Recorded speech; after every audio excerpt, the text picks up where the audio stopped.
이승만 TV 시청자 여러분, 안녕하십니까? 혁명가 이승만의 일생 제13강. 오늘의 주제는 만주사변과 제네바 투쟁입니다. 지난 시간에는 대한민국 임시정부의 임시대통령으로 선출된 이승만, 그 영광과 오욕이라는 주제로 말씀드렸는데, 대체로 1925년까지의 일이었습니다. 1925년 대한민국 임시정부는 임시대통령 이승만을 탄핵하였습니다. 이후 하와이에 체류한 이승만이 역점을 둔 사업은 두 가지입니다. 하나는 동지회라는 조직의 건설입니다. 하와이는 하와이 국민회라는 미주 전체에 걸친 대한인 국민회의 하와이 지부로서 국민회가 있었는데요. 그 국민회와 별도로 이승만 자신이 직접 지휘하고 총재로 역할을 하는 독자의 이승만의 친위 조직으로서 동지회를 건설하는 것이었습니다. 하와이 국민회는 안창호 또는 박용만이 당초 조직한 것으로서 그 독립의 이념이라든가 조직의 결집도가 이승만과는 상이한 것이었고, 이승만의 지휘하에 완전히 통섭될 수 없었던 그런 한계가 있었기 때문입니다. 이승만이 또 하나 역점을 둔 사업은 동지식산회사의 설립과 경영입니다. 이승만은 하와이 교민들, 주로 동지회, 자기를 따르는 동지회 회원들을 중심으로 해서 약 7만 달러의 자금을 주식으로 모집하여서 이것을 동지식산회사라는 회사를 설립하려고 했습니다. 실제로 모인 돈은 그 절반도 안 되는 한 3만 달러 정도에 불과합니다만, 그 돈으로 하와이 여러 섬 가운데 가장 큰 섬이 하와이 섬인데, 그 하와이 섬의 그 올라하라는 지역에서 약 한 110만 평에 가까운 한 940여 에이커에 달하는 대규모 임야를 구입을 하고, 그 임야를 개척을 해서 경지로 바꾸고, 또 임야의 나무를 벌채해서 제재소를 세워서 목재를 팔고, 또 그 제재소를 가지고 수철 생산해서 하와이에 있는 미군 기지에 군수용품으로 납품하는 이와 같은 사업 계획을 추진을 합니다. 이 보여드리는 이 화면이요, 그 이승만이 만든 그 하와이 섬의 올라하 지역에 그 동지식산 회사에 오늘날 남아있는 모습입니다. 거기서 건설된 동지회 회원들의 마을을 가지고 이승만은 동지촌이라고 불렀습니다. 그래서 이 동지촌에 하와이 이민이 온 지 벌써 25년이 지나서 이미 은퇴한 그러한 하와이 이민들을 중심으로 해서 촌락을 건설하고 농지를 개간하고 임야를 벌채를 하고, 그리고 제재소를 만들고 목재를 팜과 동시에 목재를 가지고 양질의 수철을 만들어서 미군에 납품하는 이와 같은 계획을 추진합니다. 당초에는 본국 한국과 무역도 하고, 그리고 은행도 세울 그와 같은 그 복합적인 계획을 갖고 있었습니다.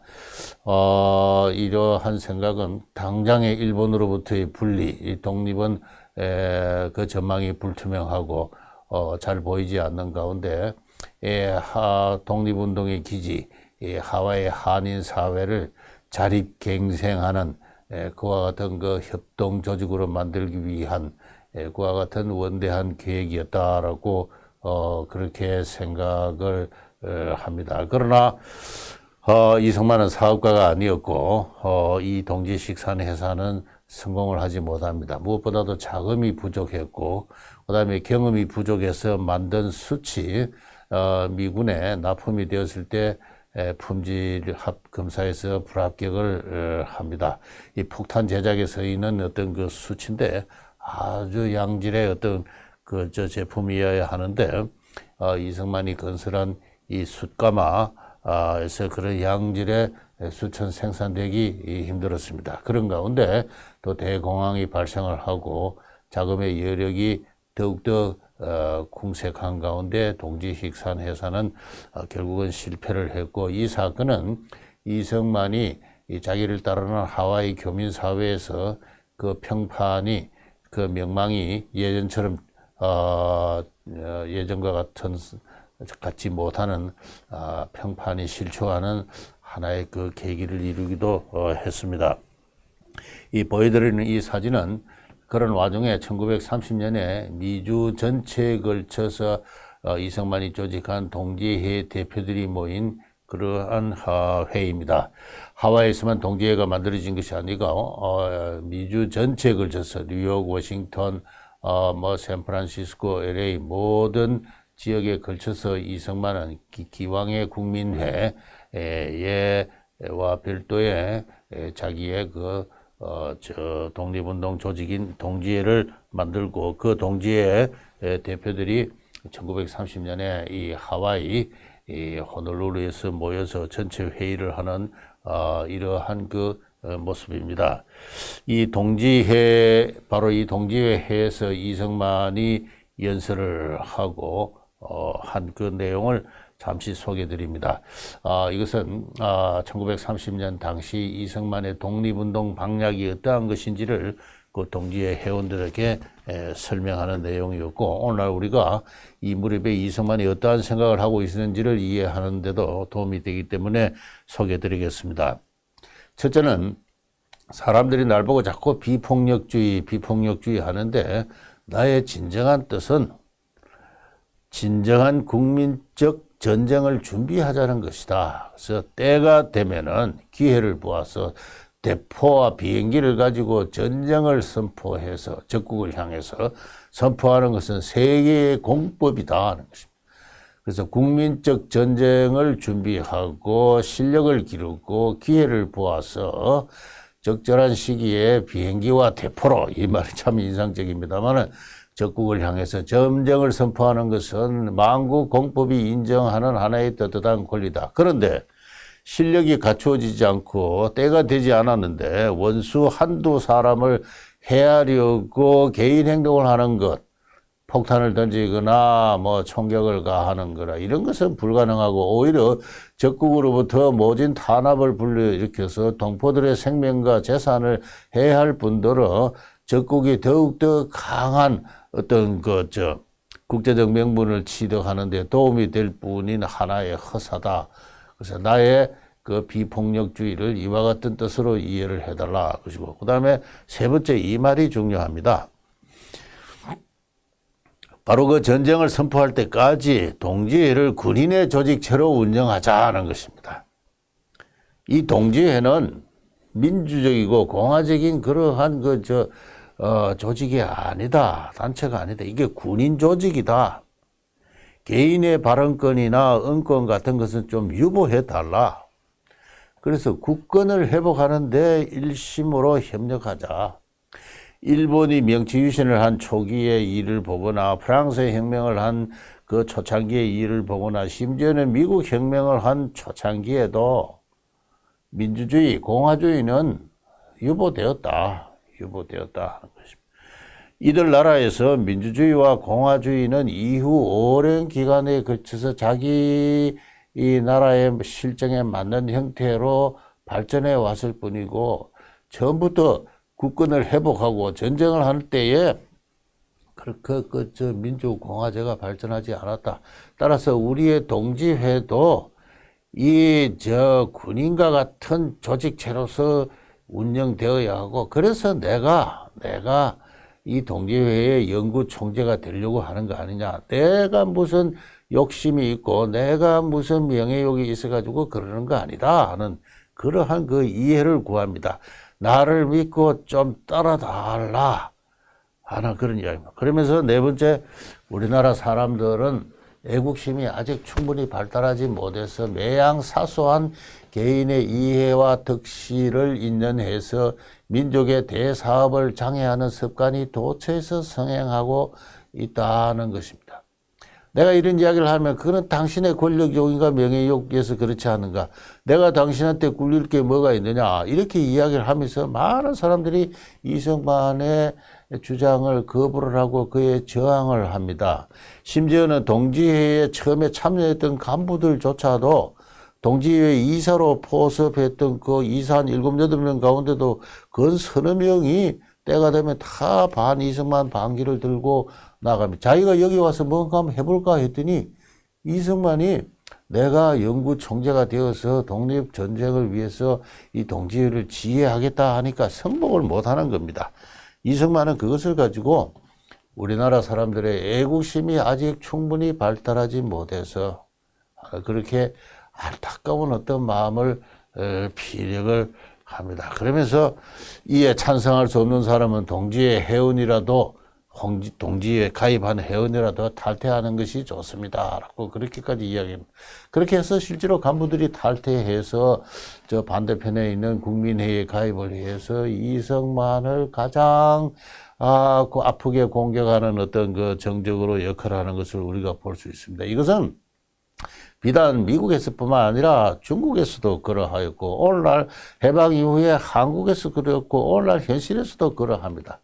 사람들이 공과 사를 분명히 구분하지 못하고 공적인 목적이 같을진데 자기 살을 희생하고 그리고 냉정하게 살을 희생하는 가운데 목적을 위해서 올바른 리더십을 형성을 하고 그리고 존중하는 이와 같은 문화가 우리 한국 사회에서 상대적으로 결핍되어 있는 것은 사실입니다. 이승만은 그와 같은 그 안타까운 심정을 피력하고 있습니다. 제가 이승만의 이 말을 이해를 하는 것은 이승만이 그렇게 해서 뭔가 동지회의 재산을 자기 것으로 착복을 했다든가 동지의 권력을 함부로 남용했다든가 그런 가운데 일신이 호의호식했다든가 이런 증거가 드러나면은 저는 이승만의 이와 같은 이야기를 평가하기 힘들죠. 그러나 이승만은 평생 빈한하게 청빈하게 하나의 지사로서 살았고 그의 언행은 그런 점에서 일치하고 있었다는 것을 제가 알기 때문에 이와 같은 평가를 할 수 있다고 저는 생각합니다. 자, 이제 오늘의 주제로 들어가겠습니다. 그런 가운데 1931년 9월 달에 만주사변이 발발했습니다.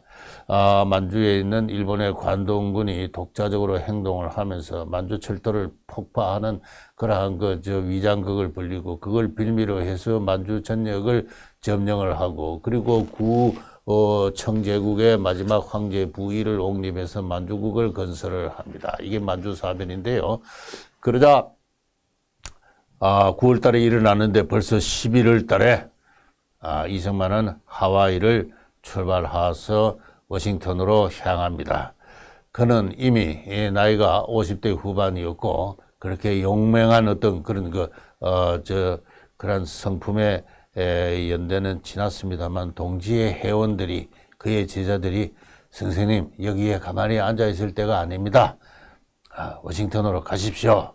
이렇게 돈을 모아서 권유를 하게 되니까 이승만도 드디어 기다렸던 미일 충돌의 때가 온 것인가 하는 희망을 품고 다시 미 대륙으로 본토로 나가게 된 것입니다.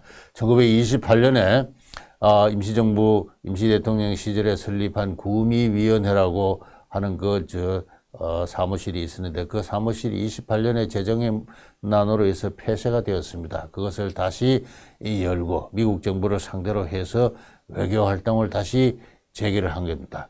워싱턴에 도착하자마자 1931년 12월 달에 이승만은 미국 스팀슨 국무장관에게 장문의 편지를 보내고 일본이 장차 미국의 적으로 부상할 위험성을 경고를 했습니다. 스팀슨 장관은 그 편지를 받고 한국의 독립운동 지도자들이 아직도 활동하고 있다는 증거다라고 이를 높이 평가하고 일본과 미국과의 관계를 설정함에 있어서 읽어볼 만한 충분한 가치가 있는 평가라고 편지라고 높이 평가해 줍니다. 워싱턴에 도착한 이승만은 뉴욕으로 그리고 미 각지로 다니면서 각지에 건설된 동지의 회원들을 만나고 강연을 하고 뉴욕 대학이라든가 뉴욕에 있는 교회라든가 여러 단체로부터 강연 초청을 받아서 강연을 활발하게 강연 활동을 벌립니다. 거기서 1932년 11월 뉴욕 동지회 회보에 발표한 글에서 그는 다시 그의 독립운동 방향을 다시 밝힙니다. 첫째, 광복의 기회는 미국과 일본이 충돌할 때 온다 하는 것입니다. 미국과 일본이 충돌할 때 온다. 이것은 이미 오래전부터 이승만이 이야기를 해왔던 것이고 임시 대통령 시절에 그 이야기를 두고 여러 사람들이 논쟁을 벌이고 했습니다만은 그러나 이승만은 미국과 일본의 충돌이 올 때 우리의 광복 기회가 온다. 미국은 영토에 대한 야심이 없는 국가다. 후지 민족의 독립을 지원하는 것을 미국의 국익으로 삼고 있는 그와 같은 나라다. 1921년에 국제연맹의 지원에 의해서 아일랜드가 독립을 하게 되는데 그것도 사실은 미국이 밀어준 거나 마찬가지 아니냐 하는 것입니다. 미국이 어떻게 하다가 필리핀을 식민지로 삼았는데 거기에 대해서 손해가 막심하고 미국의 여론이 좋지 않고 미국은 기회가 있으면 필리핀으로 손을 떼려고 하고 있지 않느냐. 그것을 봐서도 미국은 영토에 대한 야심이 없다. 근데 만주사변으로 미국이 그동안 일본과 친하게 지냈던 이 친일주의가 지금 변화하고 있고 양국의 충돌은 불가피하다. 미국의 만주 정책은 만주가 러시아에 점령되는 것을 막기 위해서 러일 전쟁 때 일본을 지원한 것인데 그 일본이 한반도를 장악한 뒤에 그걸 발판으로 해서 만주로까지 진출해서 그리고 군사력을 강화시켜서 드디어는 일본 지금 미국과 대등한 지위를 추구하고 있는 것인데 이러한 일본의 정책, 나아가서 중국을 차지하려고 하는 일본의 정책은 필연코 미국과의 충돌을 일으키게 마련이고 그때 우리 독립의 기회가 온다. 이에 우리의 급선무는 합동이다. 합동이 없으면 독립을 찾지 못하고 합동이 없으면 민족의 생존조차 보장받지 못한다. 하는 것입니다. 제가 이 강의에서도 앞서도 말씀드렸습니다만 한국 민족은 객관적으로 보면 소멸주의입니다. 소멸주의다. 그렇죠? 이 한국 교회 피박에서 그는 그와 같은 이야기를 지속적으로 했습니다. 이 소멸주의인 한국인이 가장 시급한 것은 합동을 하는 것이다. 미국의 이민의 2세가 벌써 나이 20세가 되어 갑니다. 20세, 30세가 되어 가고, 그는 모국어도 잘 할 줄 못하고, 미국 문화에 익숙하고, 미국 사회에, 미국 시민권자로서 미국에 적응하기에 살기 바쁜 그런 사람들입니다. 이민 1세대는 벌써 나이가 많아져 가고 있어요. 객관적으로 독립운동의 기지조차도 기지인 미주의 한인 사회조차도 합동하지 못하면 결국은 독립의 가능성이 없을 뿐더러 한국 민족은 장차 소멸할 것이다 하는 이제 이와 같은 의식에서 그는 계속 합동을 이야기를 하고 있습니다. 자, 지금 구미위원부를 다시 재개를 하는데 이 구미위원부의 임무는 미국의 친일 정책이 그동안의 친일 정책이 실책이고 그리고 한국을 응원하는 것이 미국에 도움이 된다는 것을 깨닫게 해서 미국과 비공식, 무형식의 동맹을 맺는 일이다. 미국과의 동맹관계를 벌써 이때 이야기를 하는 겁니다. 이거는 우리가 미국에 의뢰하는 것이 아니라 피차에 후원이 되는 일인 것이다. 우리가 미국에 의존하려고 하는 건 아니다. 미국이 친일 정책을 버리고 한국을 독립시키는 것이 극동의 평화와 세계 민주주의의 발전에 되고 나아가서 미국이 추구하고 있는 미국의 가치라든가 해외 정책에 도움이 되는 것이다. 우리는 결코 미국의 도움을 일방적으로 구하는 것은 아니고 미국의 양심과 정의와 민주주의에 호소한다. 우리의 빼앗긴 자유를 돌려달라는 것이다. 하는 이제 그와 같은 이야기죠. 그래서 늘 그는 미국에 대해서 우리를 독립시켜달라고 이야기하지 않는다. 당신들이 잘못해서 이렇게 된 우리의 자유를 되돌려달라. 그리고 그것은 미국의 이익에 세계 정의와 민주주의 발전에 큰 도움이 될 것이다. 항상 그와 같은 이야기를 하고 있었는데 그것이 바로 이 글에서도 다시 한번 나타납니다. 그리고 드디어 하와이 동지회의의 적극적인 자금 후원, 그 자금의 후원의 내역을 보면 참 눈물이 나는 지경입니다만 특히 이원순이라는 이승만의 제자가 있어가지고 그 부동산업을 하고 있었는데 돈이 생기는 대로 이승만을 지원을 하고 해서 이승만이 드디어 국제연맹회의가 열리는 제네바로 갈 것을 건의하고 이승만이 결심을 합니다.